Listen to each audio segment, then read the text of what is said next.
Hey there guys, in this video we're taking a look at the first lesson mastery test for our Unit 2 on probability.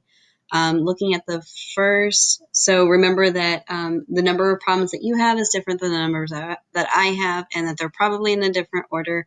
So just keep that in mind when you're working through your mastery test. Looking at the first question that I have, this is a pretty straightforward good question. A coin is tossed 5 times in a row. What is the size of the sample space of this experiment? So just kind of a hint for you. If you watch through Miss White's video, this one is wants you to be thinking about the fundamental counting principle. So that should help you with this one. Answer is not A, by the way. Looking at number 2, this one has you doing the Venn diagram. So after you read through it and figure out which one, remember that the numbers inside the Venn diagram itself have to add up to be 30. They have to total to be 30.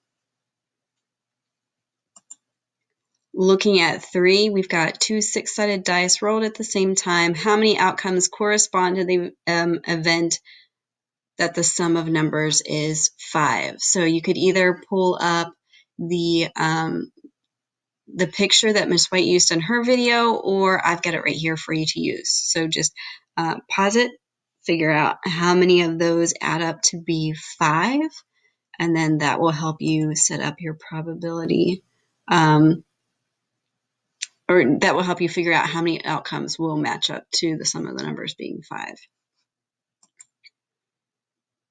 Okay, so looking at 4, if the number of equally likely sample outcomes of a single stage experiment is 4, what is the total number of elements in the sample space if the experiment has 3 stages?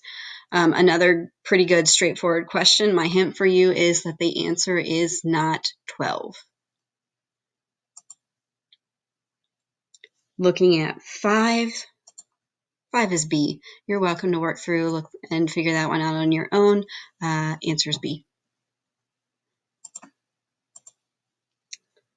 Looking at 6, another good straightforward problem. Remember that it's looking for the probability that it is not. So it's that complementary probability that you're working with. So the 1 minus whatever you're working with kind of a thing. 7, we're tossing a fair coin 3 times in a row. What is the probability that the heads appears only on the last toss? So you've got to think of how many chances out of what that it could be a heads. And then, so that's going to be whatever your numerator or your top number is going to be. And then you've got to look at your denominator is your sample space. So how many possible things are there to happen for a fair coin being tossed 3 times in a row? So you got to go through there, figure that out, and then that will help you narrow it down to at least 2. And then you just got to think, well, how many chances are there for you to be able to flip a heads? Okay, so looking at 8, you've got blocks. This one, it will really help if you write things down for each part. So like write down exactly what you start with. So whenever I did this one, I wrote down on a sheet of paper the numbers 0 through 9. And then for this first part, I took that list that I had and I only pulled out and wrote down the numbers that they're talking about. So probability of picking a block that is both odd and prime. So just in case you need help with blocks, numbers that are odd versus numbers that are prime, I've got you a list. So here's you a list of odd numbers right there. There's you a list of prime numbers there. So for that first problem, you just have to figure out which block you can pull out of there that falls in both categories, and that will give you that one.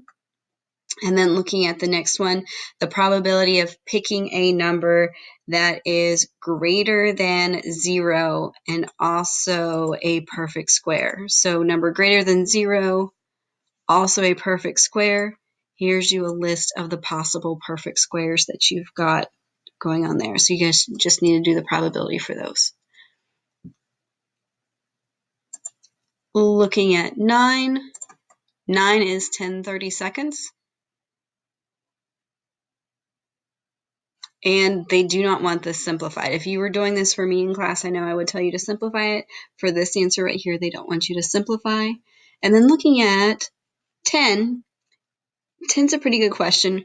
Remember, this is the probability of not, so that's that complementary probability, and this is the probability of actually doing it. So make sure you keep those two ideas separate.